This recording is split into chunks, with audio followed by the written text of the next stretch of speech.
Pernah kebayang nggak sih ada komputer yang bisa ngerasain sentuhan? Atau mobil yang bisa ngeliat rintangan di depannya? Nah, hari ini kita bakal bongkar rahasia di baliknya.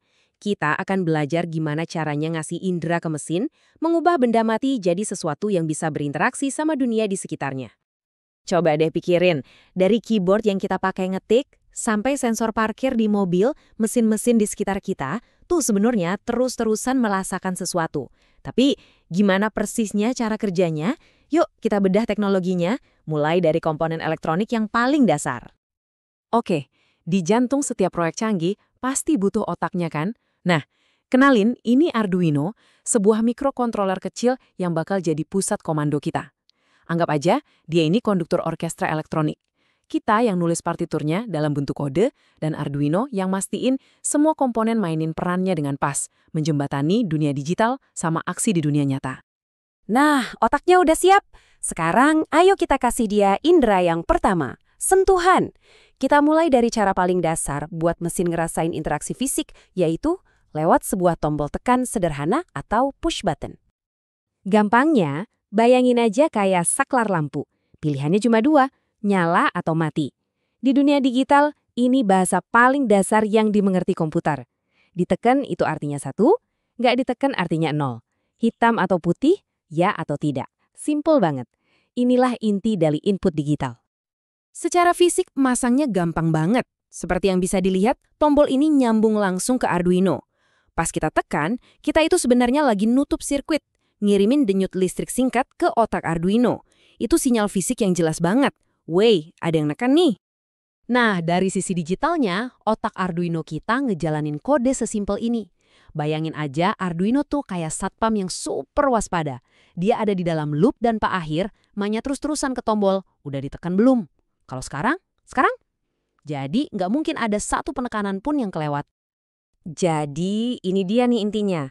Logika di balik kode tadi bisa disederhanain jadi kalimat ini. High itu artinya tombolnya lagi ditekan atau on. Jadi, jika tombol ditekan, maka nyalakan lampu. Logika jika maka yang sederhana ini, percaya deh, jadi dasar dari hampir semua program komputer. Oke, jadi nyala mati itu bagus. Tapi kan dunia nyata jarang banget sesimpel itu ya kan? Gimana kalau kita nggak cuma pengen nyalain atau matiin lampu, tapi pengen ngeredupin cahayanya? Gimana kalau kita butuh kontrol yang lebih presisi, lebih banyak pilihan? Nah, untuk itu kita perlu pindah dari dunia digital yang cuma hitam putih. Oke, selamat datang di level selanjutnya, kontrol analog.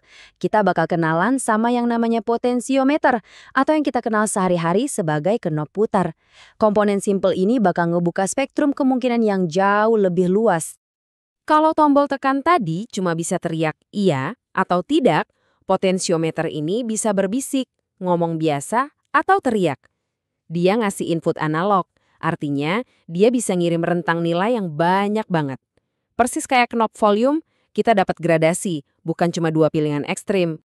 Rangkaiannya sih mirip-mirip ya, tapi cara kerjanya beda banget. Waktu kita putar knob ini, kita itu sebenarnya kayak lagi ngatur sebuah keran listrik.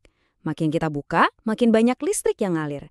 Nah, Arduino ini pinter banget buat ngukur aliran ini, lalu nerjemahin jadi nilai spesifik, jelas jauh lebih kaya daripada cuma 1 atau 0.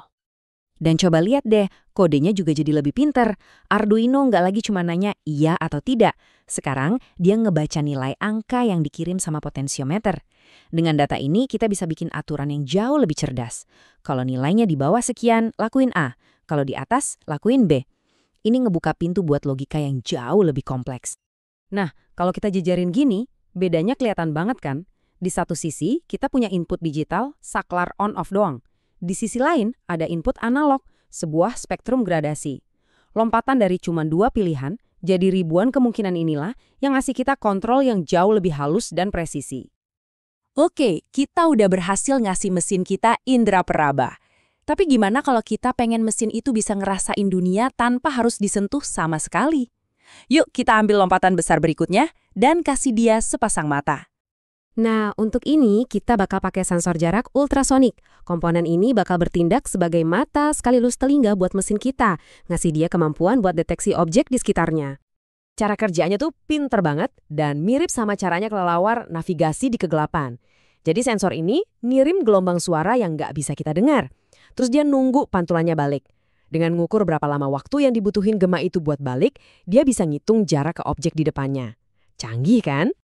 Coba perhatiin deh, sensor biru yang ada di papan ini. Dua lingkaran itu fungsinya kayak mulut dan telinga. Yang satu teriak pakai gelombang suara ultrasonik, dan yang satunya lagi dengan sabar dengerin gema yang balik. Duet inilah yang bikin mesin kita bisa melihat pakai suara. Di balik layar, kodenya ini ngelakuin sedikit hitung-hitungan. Dia ngambil data waktu yang dibutuhin gema buat balik, terus dengan rumus sederhana berdasarkan kecepatan suara, dia ngubah data mentah itu jadi informasi yang sangat berguna. Jarak dalam satuan sentimeter. Nah, logika ini bisa kita pakai buat hal-hal yang praktis banget loh. Misalnya, kita bisa bikin sistem peringatan sederhana. Langkah pertama, sensornya baca jarak. Terus kalau ada objek yang dekat banget, misalnya kurang dari 10 cm, lampu merah nyala. Kalau agak jauhan dikit, lampu lain yang nyala. Mirip banget kan sama sensor parkir di mobil?